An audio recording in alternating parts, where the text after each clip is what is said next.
నమస్తే అందరికీ good morning. ఈరోజు మార్చి 12కి సంబంధించి ప్రధాన వార్తలు ఏమున్నాయో ఒకసారి చూసే ప్రయత్నం చేద్దాం. ఆంధ్రజ్యోతి పేపర్లో చూద్దాం. ప్రధాన వార్తలు ఏమున్నాయి? దానం కడియంలకు క్లీన్ షీట్, అనర్హత పిటిషన్లను డిస్మిస్ చేసిన స్పీకర్. ఇప్పటికే మరో 8 మంది ఎమ్మెల్యేలపై వచ్చిన పిటిషన్లు కూడా డిస్మిస్. ఏ తప్పు చేయలేదు కాబట్టే క్లీన్ షీట్. దానం నాగేందర్ ఎంపీగా పోటీ చేశా కానీ ఆ పార్టీ సభ్యత్వం తీసుకోలేదని వ్యాఖ్య. స్పీకర్ తీర్పును స్వాగతిస్తున్నా, ఆ పిటిషన్ కు అర్హత లేదు కడియం. స్పీకర్ తీర్పుపై హైకోర్టుకు బీఆర్ఎస్. సో మనం నిన్ననే డిస్కస్ చేయడం జరిగింది దీనిపై. అనర్హత విషయంలో, పార్టీ ఫిరాయింపుల విషయంలో 10వ షెడ్యూల్లో, రాజ్యాంగంలోని 10వ షెడ్యూల్లో పార్టీ ఫిరాయింపులకు సంబంధించి పేర్కొనబడింది. అంటే ఇతర పార్టీలకు జంప్ అయితే అనర్హుడిగా గుర్తించే రైట్స్ స్పీకర్కి ఇవ్వడం జరిగింది. సో ఆ స్పీకర్ వ్యవస్థ అనేది దుర్వినియోగం అవుతుంది, వ్యతిరేకంగా వ్యవహరిస్తున్నారని చెప్పేసి కూడా బీఆర్ఎస్ పార్టీకి సంబంధించిన వాళ్ళు కోర్టు కూడా వెళ్ళడం జరిగింది. గత 2023 తెలంగాణ సార్వత్రిక ఎన్నికల్లో విభిన్న పరిస్థితులు చోటు చేసుకున్నాయి. బీఆర్ఎస్ పార్టీ నుంచి గెలిచిన చాలా మంది ఎమ్మెల్యేలు కాంగ్రెస్ పార్టీ గూటికి చేరడం, దీంతో హైకోర్టులో బీఆర్ఎస్ అప్పీలు చేయడం, స్పీకర్ సరిగ్గా పనిచేసేలేడని చెప్పేసి ఆరోపించడం, సో ఇవన్నీ జరిగినాయి. సో స్పీకర్ దృష్టిలో ఉన్న అనర్హత, కొంతమంది ఎమ్మెల్యేలకు సంబంధించి పార్టీలు మారారని చెప్పేసి స్పీకర్ దృష్టికి తీసుకొస్తే లేదు వాళ్ళ తప్పిదారే లేవని చెప్పేసి కూడా వారందరికీ క్లీన్ షీట్ ఇచ్చిన పరిస్థితి ఒకసారి చూసే ప్రయత్నం చేద్దాం. Khairatabad MLA Danam Nagender, station Ghanpur MLA Kadiyam శ్రీహరిలపై దాఖలైన అనర్హత పిటిషన్లను స్పీకర్ ప్రసాద్ కుమార్ డిస్మిస్ చేశారు. దానంపై బీఆర్ఎస్ ఎమ్మెల్యే పాడి కౌశిక్ రెడ్డి, బీజేపీ ఎల్పీ నేత మహేశ్వర్ రెడ్డి, కడియంపై బీఆర్ఎస్ ఎమ్మెల్యే కేపీ వివేకానంద దాఖలు చేసిన అనర్హత పిటిషన్లపై బుధవారం అసెంబ్లీలోని తన ఛాంబర్లో స్పీకర్ మరోసారి విచారణ చేపట్టారు. దానం, కడియం పార్టీ మారినట్లుగా పిటిషన్దారులు సరైన ఆధారాలు సమర్పించని నేపథ్యంలో వారి పిటిషన్లను డిస్మిస్ చేస్తున్నట్లు ఆయన తీర్పును వెలువరించారు. వాస్తవానికి దానం, కడియంతో పాటుగా మరో 8 మంది ఎమ్మెల్యేలు బీఆర్ఎస్ టికెట్ పై గెలిచి కాంగ్రెస్ లో చేరారని, వారిపై అనర్హత వేటు వేయాలని కోరుతూ ఆ పార్టీ ఎమ్మెల్యేలు పిటిషన్లు దాఖలు చేశారు. ఇటు ఆయా పిటిషన్లపై త్వరగా విచారణ చేపట్టాలని స్పీకర్ కు సూచించాలంటూ సుప్రీంకోర్టులోనూ పిటిషన్ వేశారు.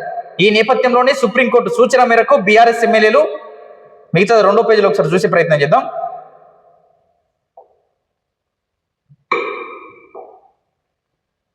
ఈ అనర్హత విషయంలో అధికార పార్టీకి సంబంధించి కాబట్టి అందులో చేరికలు జరిగినాయి కాబట్టి వాళ్ళు ఎందుకు స్పందిస్తారు? వాళ్ళు ఎందుకు అనర్హుడిగా గుర్తిస్తారు? ఎందుకంటే వాళ్ళ పార్టీలో చేరిండ్రు కదా. సో అట్లా ఆరోపణలు వస్తున్నాయి. ఇది నేను చెప్తున్న పరిస్థితి కాదు.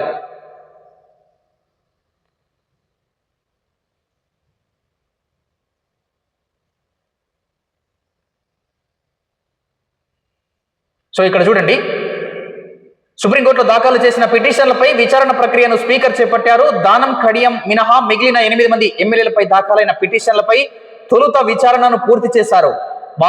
వారు పార్టీ మారినట్లుగా ఆధారాలు లేవని తేల్చిన స్పీకర్ ఆయా పిటిషన్లను డిస్మిస్ చేశారు. దానం, కడియంలపై పిటిషన్లపై విచారణ ప్రక్రియను పూర్తి చేసేందుకు ఈ నెల 12 వరకు సుప్రీంకోర్టు గడువు విధించింది. ఈ నేపథ్యంలో ఆ ఇద్దరిపై దాఖలైన పిటిషన్లపైన విచారణ ప్రక్రియను పూర్తి చేసిన స్పీకర్ ఆయా పిటిషన్లను తాజాగా డిస్మిస్ చేస్తూ తీర్పు వెలువరించారు. ఈ తీర్పుకు సంబంధించి గెజెట్ నోటిఫికేషన్ విడుదలైన తర్వాత అసెంబ్లీ వెబ్సైట్ లో తీర్పు కాపీ పెట్టనున్నట్లు అసెంబ్లీ కార్యదర్శి వెల్లడించారు.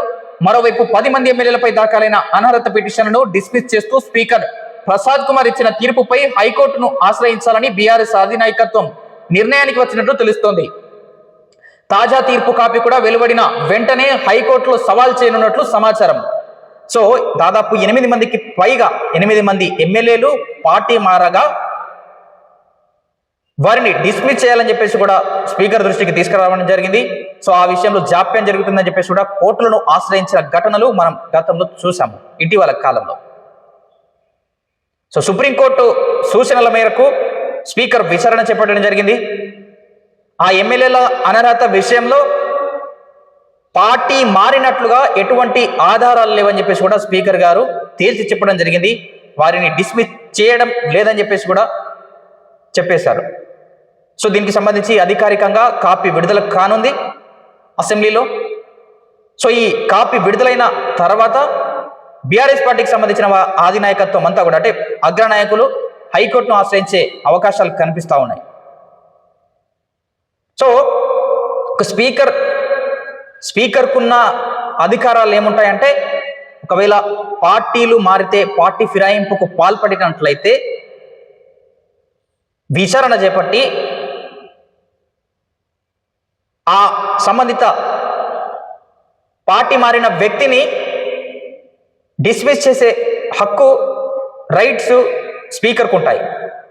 సో ఈ నేపథ్యంలో ఆయా ప్రతిపక్షాలకు సంబంధించిన వారంతా కూడా మా పార్టీ నుంచి ఇతర పార్టీలకు ఎమ్మెల్యేలు తరలిపోయారు, వారి సభ్యత్వం రద్దు చేయండి అని చెప్పేసి కూడా స్పీకర్ దృష్టికి తీసుకొస్తే, లేదు దానికి సంబంధించి సరైన ఆధారాలు లేవని చెప్పేసి కూడా దాన్ని కొట్టివేయడం జరిగింది. చూడాలి ఏం జరుగుతుంది ఈ విషయంలో కూడా. అది స్పీకర్ ఇచ్చిన తీర్పు విషయంలో ప్రతిపక్షాలు కూడా బగ్గుమంటున్న పరిస్థితి. స్పీకర్ తీర్పు వెనుక రాహుల్ ఒత్తిడి. బీఆర్ఎస్ బీఫామ్ తో ఎమ్మెల్యేగా గెలిచిన వ్యక్తి కాంగ్రెస్ బీఫామ్ తో ఎంపీగా పోటీ చేసినా కనిపించలేదా కేటీఆర్. పార్టీ ఫిరాయించిన ఎమ్మెల్యేల అంశంలో తెలంగాణ శాసనసభ స్పీకర్ ఇచ్చిన అప్రజాస్వామిక తీర్పు వెనుక కాంగ్రెస్ అగ్రనేత రాహుల్ గాంధీ ఒత్తిడి ఉందని బీఆర్ఎస్ కార్యనిర్వాహక అధ్యక్షుడు కేటీఆర్ ఆరోపించారు. రాహుల్ ఆడిస్తున్న ఆటలో భాగంగానే స్పీకర్ ఈ దారుణ నిర్ణయం తీసుకున్నారని ధ్వజమెత్తారు. ఈ అంశంలో అసలు దోషి రాహుల్ అని బుధవారం ఓ ప్రకటన చేశారు. స్పీకర్ చేతుల్లో ఏమీ లేదని, ఫిరాయింపుల వ్యవహారంపై మొత్తాన్ని కాంగ్రెస్ నడిపించిందని మండిపడ్డారు. తెలంగాణలో పార్టీ ఫిరాయింపులకు సంబంధించి రాష్ట్ర ప్రభుత్వం తీసుకున్న నిర్ణయంపై రాహుల్ సమాధానం చెప్పాలని డిమాండ్ చేశారు. సో బీఆర్ఎస్ బీ ఫామ్ పై గెలిచి కాంగ్రెస్ పార్టీలో చేరారని చెప్పి సరైన సంపూర్ణమైన ఆధారాలు ఉన్నప్పటికీ స్పీకర్ సరైన నిర్ణయం తీసుకోలేదని చెప్పేసి, దీనికి ప్రధాన కారణం కాంగ్రెస్ పార్టీ అగ్రనేత రాహుల్ గాంధీ గారి ఒత్తిడి కారణంగానే స్పీకర్ గారు ఈ విధంగా వ్యవహరిస్తున్నారని చెప్పేసి కూడా BRS party working president KTR గారు ఆరోపిస్తా ఉన్నారు.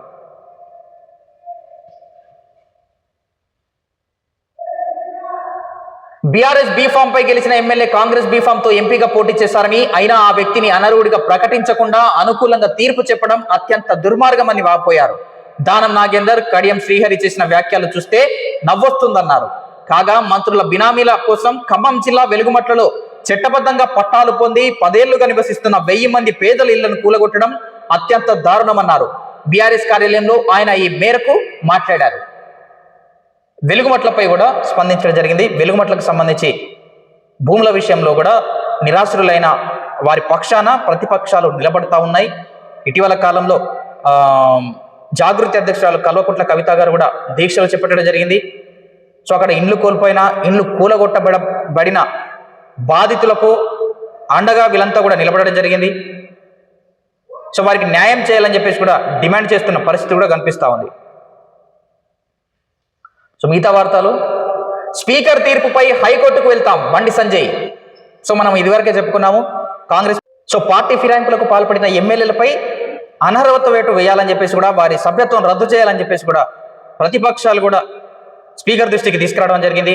స్పీకర్ నిన్న సంచలన తీర్పు వెల్లడించారు. ఎట్లాంటి ఆధారాలు లేవు, వారిని రద్దు చేసే అవకాశాలు లేవని చెప్పేసి కూడా క్లీన్ చిట్ ఇవ్వడం జరిగింది.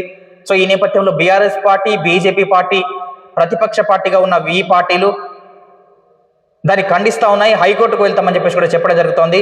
కొన్ని రోజులలో ఈ తీర్పుకు సంబంధించి అధికారికంగా కాపీ విడుదల కానుంది సమావేశాల్లో. సో దాని తర్వాత కోర్టుకు వెళ్లే అవకాశాలు కూడా కనిపిస్తూ ఉన్నాయి. ఒకసారి చూడండి బండి సంజయ్ గారి పార్టీ ఫిరాయింపు అంశంలో ఎమ్మెల్యేలు కడియం శ్రీహరి, దానం నాగేందర్ పై అనర్హత పిటిషన్ను శాసనసభ స్పీకర్ డిస్మిస్ చేయడం దారుణమని కేంద్ర హోంశాఖ సహాయ మంత్రి బండి సంజయ్ అన్నారు. శాసన వ్యవస్థే ఫిరాయింపులను ప్రోత్సహించేలా తీర్పు ఉందని ఆవేదన వ్యక్తం చేశారు. స్పీకర్ తీర్పును సవాలు చేస్తూ హైకోర్టును ఆశ్రయిస్తామని వెల్లడించారు. బీఆర్ఎస్ నుంచి ఎమ్మెల్యేగా గెలిచి కాంగ్రెస్ టికెట్ పై ఎంపీగా పోటీ చేసిన అనర్హత వేటు వర్తించకపోవడం సిగ్గుచేటని మండిపడ్డారు. కాంగ్రెస్ పాలనలో శాసన వ్యవస్థే ప్రజాస్వామ్యాన్ని కూనీ చేస్తుందంటూ ఆవేదన వ్యక్తం చేశారు. కన్న తల్లే బిడ్డను చంపడం ఎంత పాపమో, శాసన వ్యవస్థే ప్రజాస్వామ్యాన్ని కూనీ చేయడం అంతకంటే పాపమన్నారు. సో శాసన వ్యవస్థలో స్పీకర్ది కీలక పాత్ర. సభను సక్రమంగా నడిపించడం, సభ గౌరవ మర్యాదలు కాపాడడం, దాన్ని అదుపులో పెట్టడం, గాడిన పెట్టడం, సో ఇవన్నీ కూడా స్పీకర్కు ఉన్న బాధ్యతలు. పార్టీ ఫిరాయింపులకు పాల్పడిన వారి సభ్యత్వం కూడా రద్దు చేసే అధికారం స్పీకర్కు ఉంటుంది. సో గతంలో చాలాసార్లు పార్టీ ఫిరాయింపులు, ఈ పార్టీ నుంచి గెలిస్తే ఆ పార్టీకి వెళ్ళిపోవడం, అధికార పార్టీకి వెళ్ళిపోవడం, సో ఇలాంటివి చాలా జరిగాయి. కాబట్టి పార్టీ ఫిరాయింపుల చట్టాన్ని తీసుకురావడం జరిగింది. ఎందుకంటే ఈ పార్టీ ఫిరాయింపులు జరిగితే ఏమవుతుందంటే ప్రభుత్వాలు కూలిపోవడం కూడా జరుగుతుంది, లాబింగ్ జరుగుతుంది. సో దీన్ని నివారించడానికి పార్టీ ఫిరాయింపుల చట్టాన్ని తీసుకురావడం జరిగింది. సో ఆ చట్టం కూడా సరిగా అమలు కాకపోతే ఎట్లా? ప్రతిపక్షాలు అంటున్నాయి, నేను కాదు. సరైన ఆధారం లేవని చెప్పేసి స్పీకర్ గారు దాన్ని కొట్టేయడం జరిగింది, డిస్మిస్ చేయడం జరిగింది. చూడాలి మళ్ళీ కోర్టులో వెళ్తే కోర్టు ఏం సమాధానం చెప్తుందో, కోర్టు ఏ విధంగా తీర్పు వెలువరిస్తుందో వేచి చూడాల్సిన అవకాశమే కనిపిస్తూ ఉంది. సో నెక్స్ట్, ప్రజల తీర్పును కాలరాయడమే కిషన్ రెడ్డి, దానం నాగేందర్, కడియం శ్రీహరి వంటి ఫిరాయింపులదారులకు తెలంగాణ శాసనసభ స్పీకర్ క్లీన్ చిట్ ఇవ్వడం రాష్ట్ర ప్రజల తీర్పును కాలరాయడమేనని కేంద్ర బొగ్గు గనుల శాఖ మంత్రి కిషన్ రెడ్డి అన్నారు. నాడు కేసీఆర్ సర్కారు అనుసరించిన తీరునే నేడు రేవంత్ ప్రభుత్వం కొనసాగిస్తుందని విమర్శించారు. తెలంగాణలో కాంగ్రెస్ పాలనలో ప్రజాస్వామ్యానికి అడుగున అగౌరవం ఎదురవుతుందని ఓ ప్రకటనలో పేర్కొన్నారు. సో రాజకీయంలో ఎప్పుడు ఏం జరుగుతుందో ఎవరు ఊహించలేరు. ఎప్పుడు ఏ పార్టీలు, ఏ ప్రధాన పార్టీలు పచ్చగడ్డేస్తే బగ్గుమనే ప్రధాన పార్టీలు కూడా కలిసే అవకాశాలు కనిపిస్తాయి. ఇటీవల మనం చూసాము, మున్సిపాలిటీ కార్పొరేషన్ ఎన్నికలలో ఎంతో ఢీ అంటే ఢీగా కొట్టుకుంటున్న, అంటే తిట్టుకుంటున్న పార్టీలు కూడా కలిసి మున్సిపల్ పీఠాన్ని కైవసం చేసుకున్నాయి. సో ఇది ఎట్లాంటి రాజకీయమో నాకు అర్థం అవడం లేదు. మరి ఈ విషయంలో ఒక న్యాయము, పదవుల విషయంలో ఇంకొక న్యాయము. సో రాజకీయం అంటే రావడానికి కూడా చాలా మంది జంకుతా ఉన్నారు ప్రస్తుత పరిస్థితులలో. ప్రజాస్వామ్యాన్ని కాపాడాల్సింది శాసన వ్యవస్థే, ప్రజల ద్వారా ఎన్నుకున్న ప్రజా ప్రతినిధులే. చూడాలి ఏం జరుగుతుందో. వీళ్ళపై వాళ్ళు, వాళ్ళపై వీళ్ళు ఆరోపణలు, వాళ్ళ తీర్పుల్ని వీరు ఖండించడము, సో ఇవన్నీ జరుగుతున్నప్పటికీ అధికార పార్టీలో ఉన్నప్పుడు కూడా చాలా పార్టీలు ఈ విధంగానే వ్యవహరించాయి. అంటే ఈ ఒక్క పార్టీ కాదు, రాజకీయ పార్టీలకు సంబంధించి అన్ని పార్టీలు కూడా ఇదే విధమైన కొంత తీరును అనుసరిస్తున్నాయని చెప్పేసి కూడా చాలా మంది అభిప్రాయం వ్యక్తం చేస్తున్నారు. నెక్స్ట్ వార్తలు ఏమన్నా చూద్దాం. వెలుగుమట్లలో మోడల్ కాలనీ డిసెంబర్ 9న సీఎం రేవంత్తో గృహ ప్రవేశాలు చేయిస్తాం, పేదలు ఆత్మగౌరవంతో జీవించాలన్నదే ప్రజాప్రభుత్వ లక్ష్యం. వెలుగుమట్ల బాధితుల పట్ల బీఆర్ఎస్ది మొసలి కన్నీరు. డిప్యూటీ సీఎం బట్టి, మంత్రులు తుమ్మల, పొంగులేటి. పేదలు ఆత్మగౌరవంతో జీవించాలన్నదే తమ ప్రభుత్వ లక్ష్యమని రాష్ట్ర ఉప ముఖ్యమంత్రి బట్టి విక్రమార్క చెప్పారు. ప్రజాప్రభుత్వంలో ప్రతి పేదవాడు చట్టబద్ధంగా జీవించేందుకు అవసరమైన అన్ని చర్యలు తీసుకుంటున్నామన్నారు. ఖమ్మం వెలుగుమట్లలోని భూదాన్ భూముల నుంచి ఇందిరమ్మ ఇల్లు కేటాయించిన తర్వాత మిగిలిన 16 ఎకరాల్లో తెలంగాణ పబ్లిక్ స్కూల్, గురుకుల పాఠశాలలు నిర్మిస్తామని తెలిపారు. ఆ భూములను ఇతరులకు కేటాయించబోమని స్పష్టం చేశారు. ఇటీవల కూల్చివేతల్లో ఇల్లు కోల్పోయిన బాధితుల్లో తొలి విడతలో 412 మందిని అర్హులుగా గుర్తించారు. వారిలో ఖమ్మం నియోజకవర్గం పరిధిలో ఉన్న 311 మందికి, వెలుగుమట్లలోని కూల్చిన ప్రాంతంలో మిగిలిన 101 మందికి, ఇతర నియోజకవర్గాల్లోని వారి మండలాల్లో ఇందిరమ్మ ఇళ్ల మంజూరు పత్రాలను అందించారు. సో ఇవన్నీ పక్కన పెడితే కూలగొట్టడం ఎందుకు, మళ్ళీ వాళ్ళకు ఇవ్వడం ఎందుకు, ప్రజాధనాన్ని దుర్వినియోగం చేయడం ఎందుకు? ఇదంతా వృధా ప్రయాస కదా? ఆలోచన చేయరా? సరే, ఇవి భూదాన్ భూములు ఇంకా ఏదేదో అందులో అక్రమాలు జరిగాయో, లేదా ఏదో ఇంకా అక్రమార్జనగా కబ్జా చేసుకుని ఉన్నారో, ఇదంతా పక్కన పెడితే అలా చేయడానికి ఆస్కారం ఇచ్చింది ఎవరు? మన ప్రభుత్వ వ్యవస్థలో ఒక ఇల్లు కట్టుకోవాలంటే ఖచ్చితంగా పర్మిషన్ కావాలి కదా, ఒక జాగా కొనాలంటే రిజిస్ట్రేషన్ కావాలి కదా. రిజిస్ట్రేషన్ చేసేది, జాగా కొని వాళ్ళ పేరుపై నమోదు చేసేది ఎవరు? అధికారులు కాదా? అధికారులు నడిపించేది ఎవరు? రాజకీయ నాయకులు, ప్రభుత్వాలు కావా? కబ్జాలు జరిగినాయంటే దీనికి కారణం ఎవరు? ప్రభుత్వాలు కాదా? ప్రభుత్వాలే ఇట్లాంటి పనులకు పాల్పడతాయి, మళ్ళీ ప్రభుత్వాలే దీన్ని తీర్చిదిద్దుకునే ప్రయత్నం చేస్తాయి, అంతిమంగా పేద ప్రజలు నష్టపోవాలి. అంతేనా ప్రభుత్వాలు? సో ఇంత దారుణం ఉంటుందా? సో దూరదృష్టితో ఆలోచించాల్సిన అవసరం ఎంతైనా ఉంది. ప్రభుత్వం అంటే కేవలం కొంతమంది మాత్రమే ఉండరు కదా. అధికారులు, కార్యనిర్వాహక ఉంటుంది, శాసనసభ ఉంటుంది, ఒకవేళ సలహాలు సూచనల నిమిత్తం కోర్టులు ఉంటాయి, అన్యాయం జరిగితే కోర్టులు ఉంటాయి. సో ఇవన్నీ ఉన్నా కూడా ప్రజలకు ఇబ్బందులు ఎందుకు తలెత్తుతున్నాయి? పాలన సరిగ్గా జరగట్లే అన్నట్టే కదా. సో వెలుగుమట్ల బాధితులకు ఇల్లు నిర్మించిస్తామని చెప్పేసి కూడా ఉప ముఖ్యమంత్రి బట్టి విక్రమార్క గారు చెప్పడం జరిగింది. తొలి విడతలో 414 మందికి అర్హులను గుర్తించి వారికి ఆయా ప్రదేశాలలో ఇల్లు కోల్పోయిన బాధితులకు ఇల్లు నిర్మించిస్తామని చెప్పేసి కూడా చెప్పడం జరిగింది, భరోసా ఇచ్చారు. ప్రభుత్వంపై బురద చల్లే ప్రయత్నం బట్టి, ప్రభుత్వంపై బురద చల్లేందుకు కొందరు ప్రయత్నిస్తున్నారని, తప్పుడు ప్రచారం చేస్తారని బట్టి ఆరోపించారు. దేశంలో ఎక్కడ లేని విధంగా 22,500 కోట్లతో 4.50 లక్షల ఇందిరమ్మ ఇళ్లను ఒక్క ఏడాదిలోనే మంజూరు చేసిన ఘనత ఈ ప్రభుత్వానిదని తెలిపారు. కాగా సోనియా గాంధీ పుట్టినరోజైన డిసెంబర్ 9న సీఎం రేవంత్ రెడ్డి చేతుల మీదుగా గృహప్రవేశాలు చేయించి వెలుగుమట్లలోని పేదల ఇందిరమ్మ ఇళ్ల కాలనీని ప్రారంభిస్తామని మంత్రి తుమ్మల నాగేశ్వరరావు చెప్పారు. పేదల సంఘం ముసుగులో కొందరు ఇక్కడ భూమిని ఆక్రమించి డబ్బు వసూలు చేసి తాత్కాలిక ఇల్లు నిర్మింపజేశారని తెలిపారు.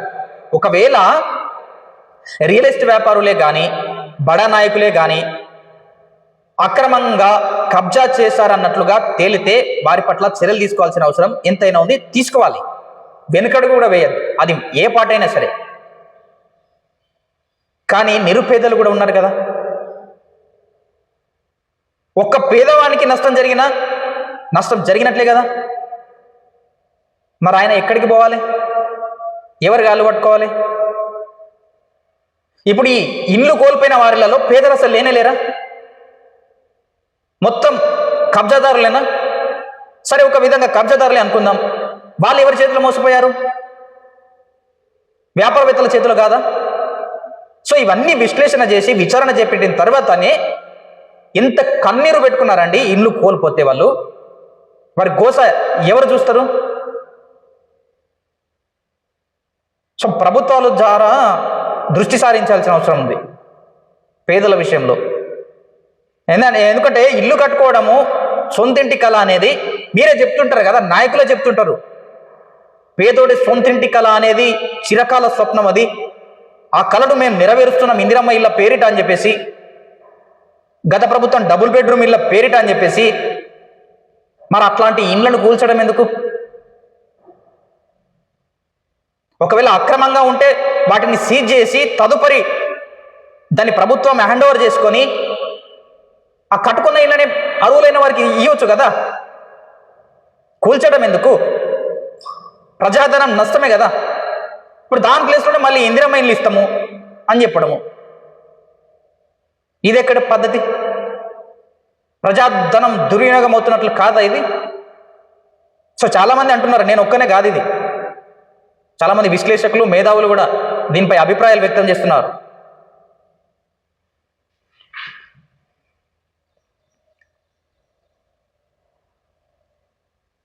రాజకీయ దిగ్గజం కావూరు ఇక లేరు. అనారోగ్యంతో సాంబశివరావు కనుమూత. నేడు హైదరాబాద్లో అంత్యక్రియలు. మచిలీపట్నం, ఏలూరు ఎంపీగా 5 సార్లు ప్రాతినిధ్యం. యూపీఏ క్యాబినెట్లో కేంద్ర మంత్రిగా కూడా. రాష్ట్ర విభజనకు నిరసనగా 2014 రాజీనామా అనంతరం బీజేపీలో చేరిక. సో రాజకీయ దిగ్గజం, రాజకీయంలో అపార అనుభవం గడించిన కావూరు సాంబశివరావు గారు మరణించడం జరిగింది. సో ఆయన మరణం రాజకీయాల ప్రతినిధులను తీవ్రంగా కలిసివేసింది. సో ఆయన అంత్యక్రియలు హైదరాబాద్లో జరగనున్నాయి.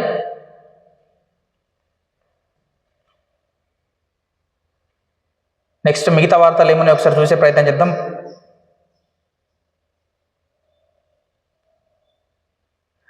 వెదురు బతుకు తెరువు, వెదురు బతుకు తెరువు. ఆదివాసీ అతివలకు అడవిలోనే ఉపాధి. వెదురుతో కళాకృతుల రూపకల్పన. కేంద్ర సర్కారు ప్రత్యేక శిక్షణ. దొరికిన చోట కూలీ పనులు చేస్తూ జీవనోపాధి పొందే ఆదివాసీ మహిళలు కేంద్ర సర్కారు చేయుతతో జీవన గమనాన్ని మార్చుకున్నారు. ఆకర్షణీయమైన వెదురు ఉత్పత్తుల రూపకల్పనతో స్వయం ఉపాధి పొందుతూ ఆదర్శంగా నిలుస్తున్నారు. కవ్వాల్ టైగర్ రిజర్వ్ ఫారెస్ట్ పరిధిలోని మంచిర్యాల జిల్లా జన్నారం మండలం నాయకపోడుకు చెందిన ఆదివాసీ బిడ్డల ప్రగతికి కేంద్రం ప్రత్యేక కార్యాచరణ చేపట్టింది.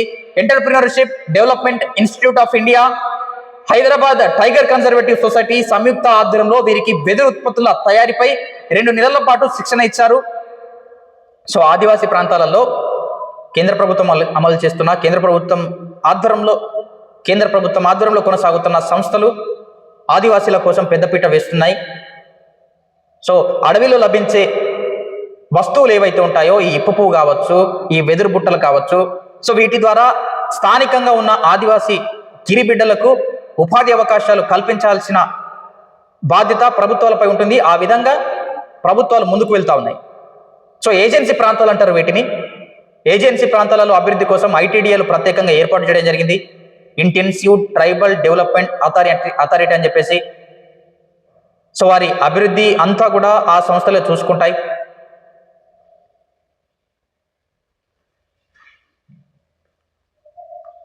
నెక్స్ట్ ప్రధాన వార్తలు ఏమున్నాయి చూద్దాం.